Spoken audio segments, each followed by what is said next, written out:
다시 한번 예배 참석하신 모든 분들을 환영합니다. 이 시간 주님의 은혜와 그 축복이 함께하는 귀한 시간 되시기를 바랍니다.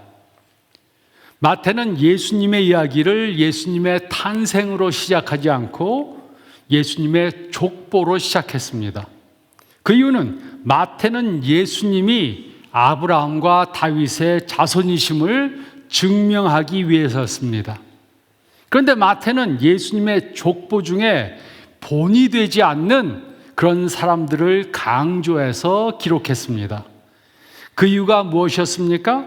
그것은 그들이 예수님의 족보의 일부분일 뿐만 아니라 또 그들이 예수님의 메시지의 초점이었기 때문입니다. 그러므로 우리는 오늘 예수님의 족보에 나오는 사람들 중 가장 유명한 사람에 대해 생각해 보겠습니다. 그 사람은 바로 다윗 왕입니다. 우리는 모두 다윗 왕에 대해 잘 알고 있습니다. 그는 많은 좋은 일들을 했지만 완전한 사람은 아니었습니다. 한 번은 거짓말을 해서 80명이 넘는 제사장들을 죽게 했습니다. 또 그는 자신의 친구를 배반해서 그를 죽게 만들고 그 비밀을 감추려 했습니다. 그는 자신의 가족을 망치고 그의 자녀들로 서로 죽고 죽이는 일을 하게 했습니다. 그의 많은 삶 가운데 수치스러운 그러한 일들을 그는 많이 했습니다. 그럼에도 불구하고 그의 이름은 예수님의 족보에 강조되어 기록되었습니다. 마태복음 1장 1절은 다음과 같이 기록했습니다.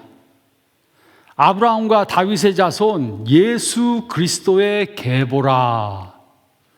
마태는 처음부터 예수님이 다윗의 자손이심을 강조했습니다.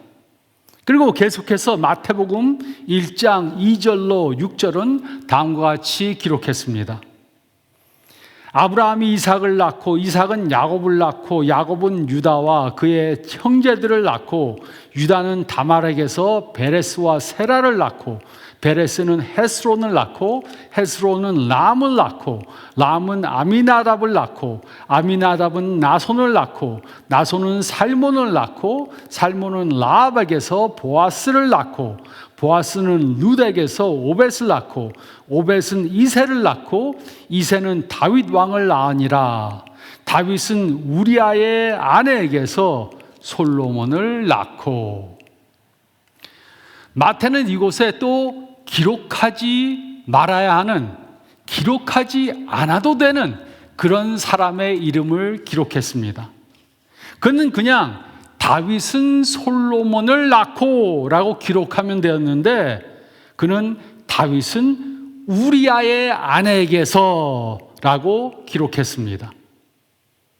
마태는 솔로몬의 어머니의 이름은 기록하지 않고 그냥 우리아의 아내라고 그렇게 기록했습니다. 이렇게 함으로 마태는 다윗이 다른 사람의 아내를 빼앗은 큰 죄를 범했다는 것을 강조했습니다. 마태가 다윗의 삶 중 가장 치욕적인 사건을 강조한 이유가 무엇이었습니까? 그것은 이것이 바로 마태가 기록한 복음서의 초점이기 때문입니다. 그래서 마태는 이스라엘의 가장 위대한 왕으로 꼽히는 다윗도 리더로, 친구로, 아버지로, 남편으로, 왕으로 실패했던 때가 있었다는 것을 강조했습니다. 마태는 솔로몬의 어머니가 우리아의 아내였음을 말해주므로 사무엘하 7장에 기록된 다윗과 밧세바의 사건을 기억하게 했습니다. 그리고 우리는 이 사건을 통해 다음의 중요한 사실들을 배울 수 있습니다. 첫째로 사무엘하 7장 8절로 16절 말씀을 보면 우리는 하나님의 놀라운 약속을 받았습니다. 우리는 하나님의 놀라운 약속을 받았습니다. 다윗의 이야기는 예수님이 오시기 1000년 전에 시작됩니다. 이 당시 이스라엘에는 사무엘 선지자가 있었습니다. 하나님은 이스라엘의 왕을 세우기 위해 사무엘을 베들레헴에 있는 이새의 집에 보내셨습니다. 사무엘은 이새의 집에 와서 그에게 모든 아들들을 다 불러오라고 그렇게 말했습니다. 그리고 이새는 그의 7 아들 중 첫째 아들을 보았습니다. 이 사람이 왕이 될 사람이 모양이다, 이렇게 생각했습니다. 그런데 하나님은 그는 왕이 될 사람이 아니라고 말씀하셨습니다. 그리고 둘째, 셋째, 넷째, 다섯째, 여섯째, 일곱째 모두가 하나님이 선택한 사람이 아니라고 말씀하셨습니다. 그래서 사무엘은 자신이 잘못 찾아왔나 생각했을 것입니다. 사무엘은 이새에게 또 다른 아들이 없냐고 물었습니다. 이새는 막내가 들에서 양을 치고 있다고 말했습니다. 사무엘은 그 막내를 데려오라고 말했습니다. 잠시 후 그가 들어오니까 하나님은 사무엘에게 그에게 기름을 부어서 왕으로 삼으라고 말씀하셨습니다. 사무엘은 하나님이 명하신 대로 다윗에게 기름을 부어 왕으로 세웠습니다. 그리고 다윗은 전과 같이 다시 들에 나가서 양을 쳤습니다. 여러 해가 지나 우여곡절 끝에 다윗은 이스라엘의 왕이 되었습니다. 또 여러 해가 지나 하루는 다윗이 그의 궁 밖에 올라가서 밖으로 나가서 자신이 한 업적에 대해 생각하고 있었습니다. 그는 많은 건물들을 지었고 자신의 궁을 건축했습니다. 하지만 하나님의 궤가 아직도 천막 안에 있다는 사실을 깨닫고 성전을 건축하기로 했습니다. 그는 계획을 세워 돈과 재료들을 모으기 시작했습니다. 이때 하나님은 나단 선지자를 다윗에게 보내셨습니다. 그는 다윗에게 와서 하나님이 주신 좋은 소식 하나와 나쁜 소식 하나를 전해 주었습니다. 사무엘하 7장 8절로 9절은 다음과 같이 기록했습니다. 그러므로 이제 내 종 다윗에게 이와 같이 말하라. 만군의 여호와께서 이와 같이 말씀하시기를 내가 너를 목장 곧 양을 따르는 데서 데려다가 내 백성 이스라엘의 주권자로 삼고 내가 가는 모든 곳에서 내가 너와 함께 있어 내 모든 원수를 내 앞에서 멸하신즉 땅에서 위대한 자들의 이름같이 내 이름을 위대하게 만들어 주리라. 지금으로부터 약 3000년 전 하나님은 다윗에게 그의 이름을 위대하게 만들 것이라고 약속하셨습니다. 이 약속대로 지금 세상 사람들은 다윗에 대해 잘 알고 있습니다. 또 많은 사람들이 자신의 자녀들의 이름을 다윗이라고 집니다. 이것은 하나님이 3000년 전에 하신 그 약속이 이루어진 것을 보여주는 것입니다. 사무엘하 7장 10절로 12절은 다음과 같이 기록했습니다. 내가 또 내 백성 이스라엘을 위하여 한 곳을 정하여 그를 심고 그를 거주하게 하고 다시 옮기지 못하게 하며 악한 종류로 전과 같이 그들을 해치지 못하게 하여 전에 내가 사사에게 명령하여 내 백성 이스라엘을 다스리던 때와 같이 아니하게 하고 너를 모든 원수에게서 벗어나 편히 쉬게 하리라.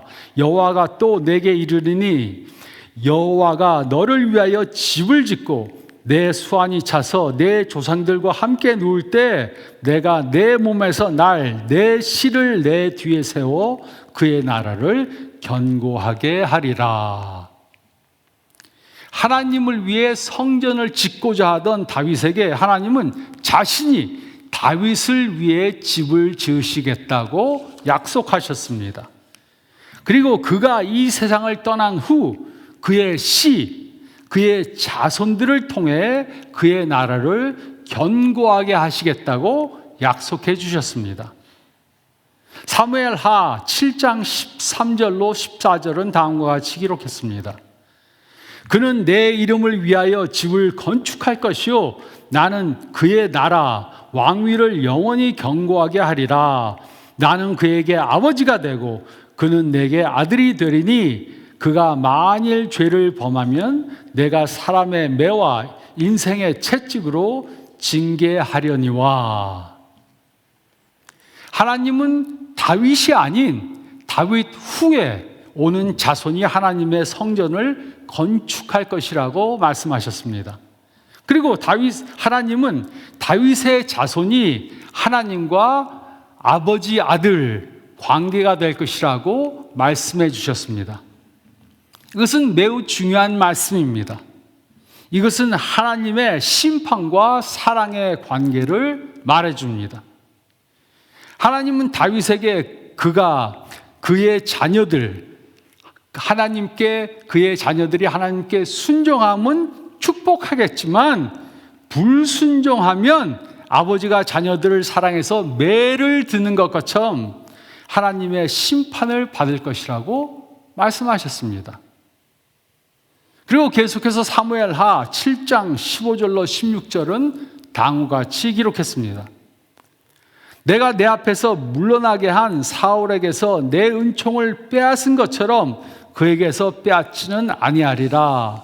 내 집과 내 나라가 내 앞에서 영원히 보존되고 내 왕위가 영원히 견고하리라 하셨다 하라.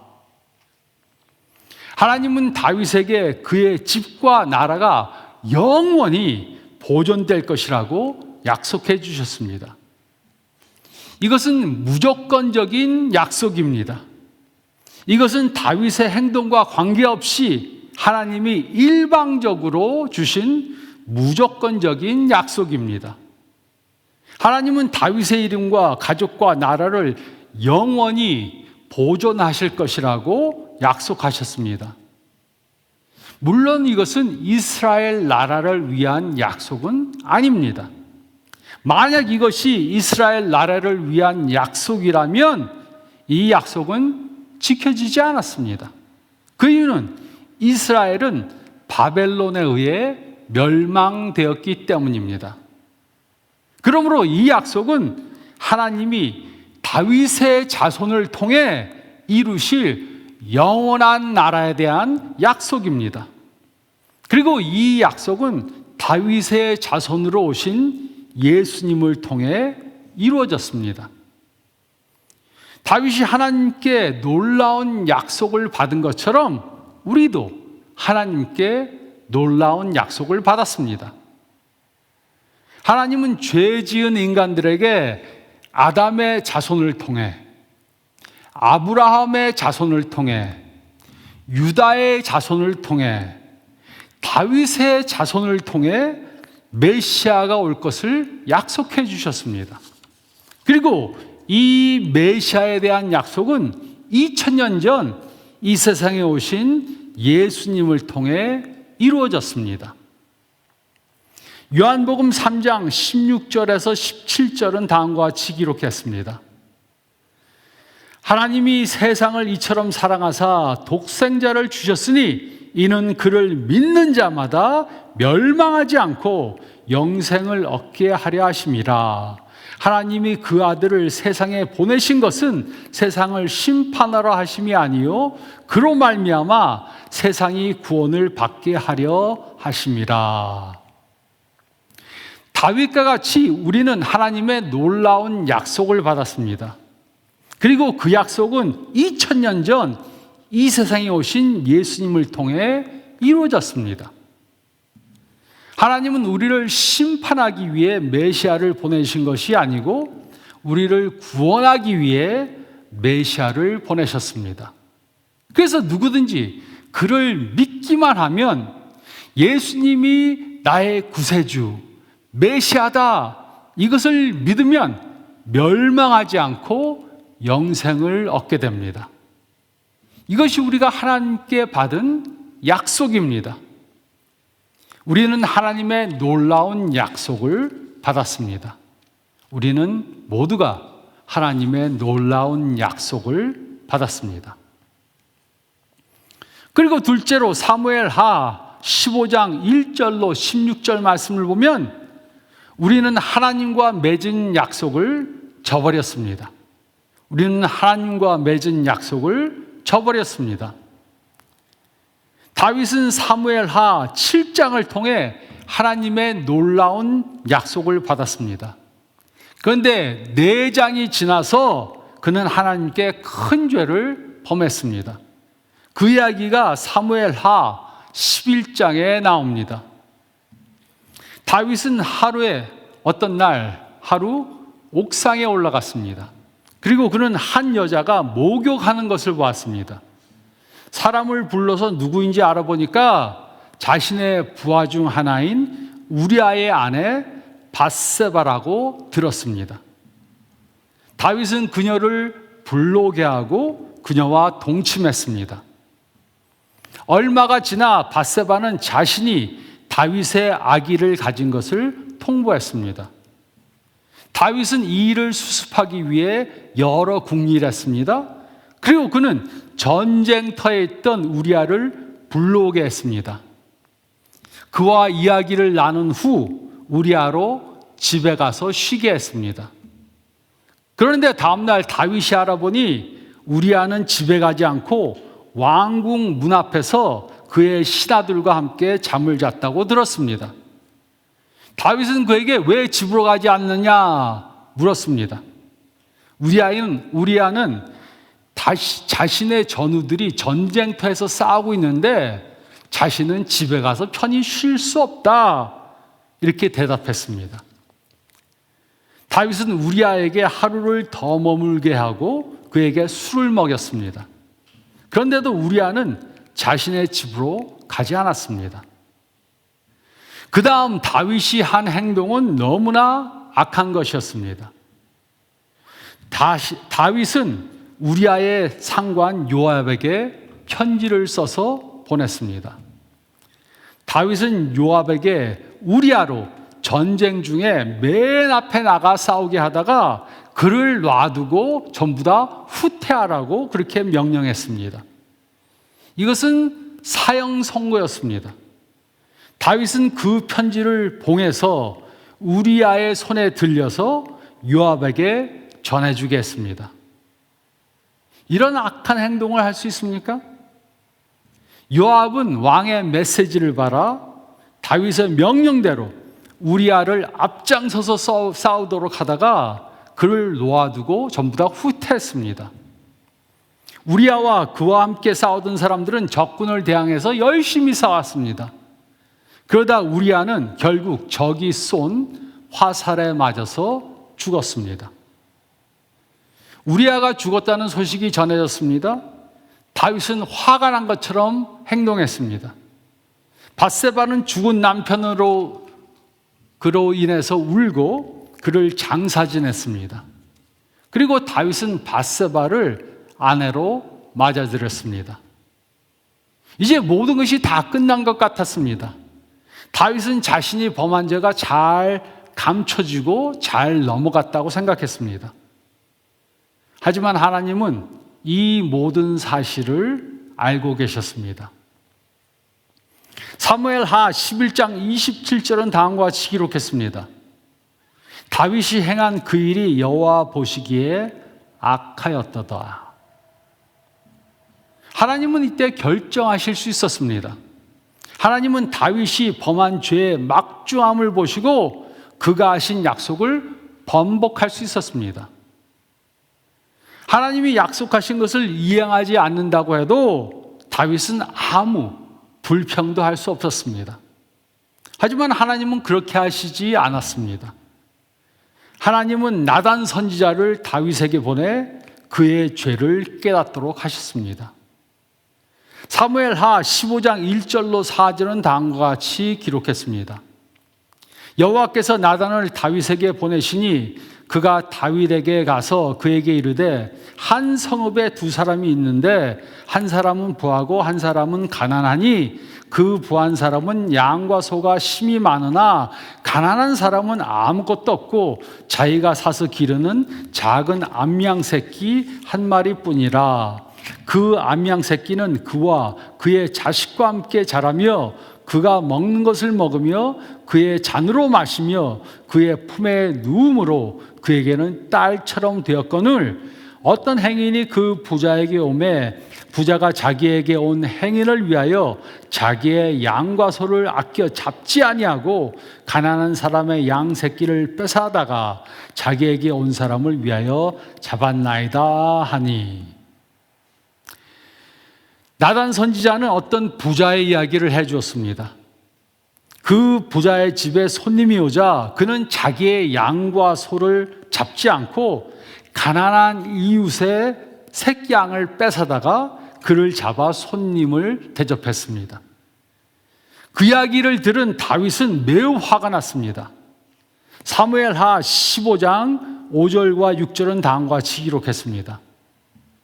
다윗이 그 사람으로 말미암아 노하여 나단에게 이르되 여호와의 살아계심을 두고 맹세하노니 이 일을 행한 그 사람은 마땅히 죽을 자라.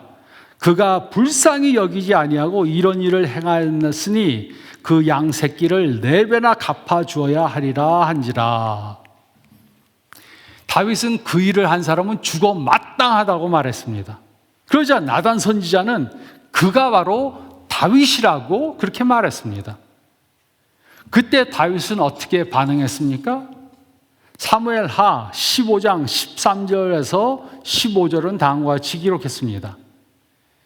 다윗이 나단에게 이르되 내가 여호와께 죄를 범하였노라 하매 나단이 다윗에게 말하되 여호와께서도 당신의 죄를 사하였으나니 당신이 죽지 아니하려니와 이 일로 말미암아 여호와의 원수가 크게 비방할 거리를 얻게 하였으니 당신이 낳은 아이가 반드시 죽으리라 하고 나단이 자기 집으로 돌아가니라. 나단 선지자가 그의 죄를 지적하자 다윗은 자신의 죄를 인정했습니다. 그리고 하나님 앞에 나와 회개했습니다. 시편 51편을 보면 다윗이 하나님 앞에서 어떻게 회개했는지 알 수 있습니다. 그는 하나님 앞에서 자신의 죄를 철저히 회개했습니다. 하나님은 그의 기도를 들으시고 그를 용서해 주셨지만 다윗은 그의 죄의 결과를 피할 수 없었습니다. 하나님은 그의 무조건적인 약속은 지키셨지만 다윗으로 그의 죄의 결과를 피하게 하지는 않으셨습니다. 다윗의 가족은 말할 수 없는 고난을 당했습니다. 밧세바가 임신한 아기는 죽었습니다. 다윗의 아들들은 서로 죽이고 죽는 일들을 행했습니다. 다윗은 자신의 아들에게 쫓기는 신세가 되었습니다. 말할 수 없는 수치를 당했습니다. 다윗의 신복 요압은 다윗이 가장 아끼고 사랑하던 아들을 죽였습니다. 다윗은 자신이 죄인인 것을 인정하고 하나님께 용서함을 받았지만 죄의 결과는 피할 수 없었습니다. 우리도 다윗보다 거룩한 사람들이 아닙니다. 우리 모두는 하나님과 맺은 언약을 저버리고 죄를 범한 사람들입니다. 예수님을 믿기 전만 아니라 예수님을 믿은 후에도 알고 모르고 지은 죄들이 너무나 많습니다. 죄를 범하고 회개하는 기도를 드렸습니다. 이제 다시는 죄를 범하지 않겠습니다. 이렇게 기도하고 나서 또 돌아서서 같은 죄를 범합니다. 하나님이 우리를 심판하셔도 아무 할 말이 없습니다. 우리는 다윗보다 더 나은 사람들이 절대로 아닙니다. 우리는 하나님과 맺은 약속을 저버렸습니다. 다윗이 하나님께 한 그 약속을, 하나님과 맺은 약속을 저버린 것처럼